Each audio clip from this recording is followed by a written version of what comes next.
Салому алайкум ва раҳматуллоҳи ва баракатуҳ. Қории муҳтарам, алайкум ассалом ва раҳматуллоҳи ва баракатуҳ. як савол доштам. Кампираке ки доим амри маъруф мекардем, ша мемондем. 99 номи Аллоҳра, кампир занаки рус буд. 99 номи Аллоҳра дута сеташа зиёд карду дар хобаш ҳазрати Узайра мебинад. Ҳазрати Узайр мегаша ки всё наволу Аллаҳа. Баъди ҳамон рӯзи панҷшанбе саҳари ҷумъа мехезад, манда нақл мекунад, калима арза мекунад, ла илаҳа илlalloҳ муҳаммадан расулуллоҳ гуфта мусулмон мешавад.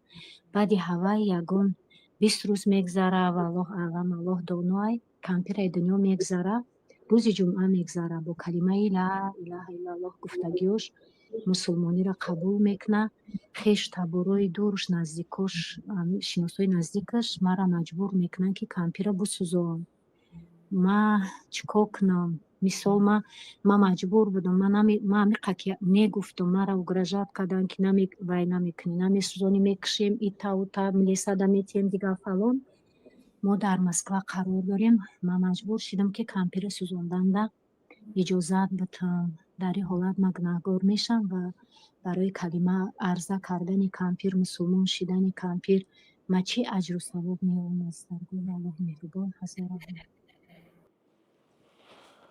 агар калимаро гардонда бошад, маъноҳояшро дониста, яъне ман дини исломро қабул кардам, ғайри Аллоҳ таоло дигар маъбуди барҳақ нест, муҳаммад расули Аллоҳ аст, дини ислом дини ҳақ аст гуфта, агар воқеан мазмуни калимаи дониста талаффуз карда бошад, вай мусулмон аст. вай бояд тибқи оин ва аҳкоми шариат дафн шавад. касе агар мусулмонро месӯзонад, ҳатто насронӣ бошадам, ҳатто бутпараст бошадам, ҳатто зардуш бошадам, бояд сӯхта нашавад.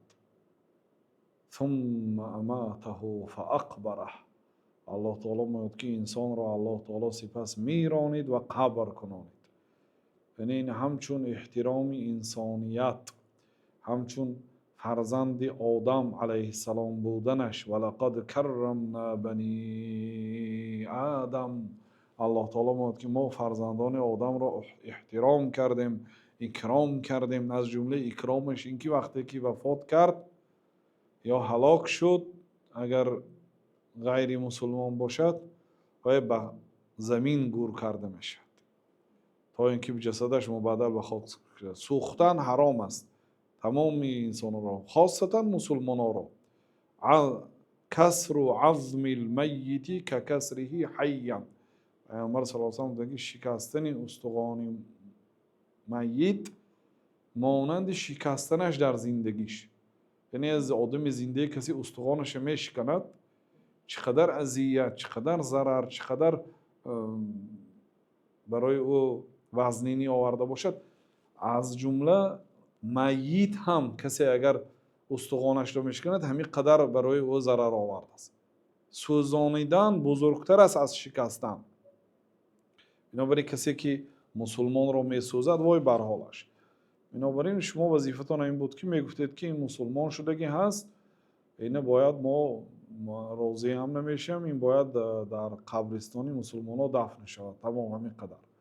аммо ба сабаби даъвататон бале иншоалло аҷр мегиред. пайғамбар саллаллоҳу алайҳи ва саллам гуфтанд ки агар як нафар ба сабаби даъвати ислом қабул кунад, барои то аз шутури сурх дида беҳтар аст.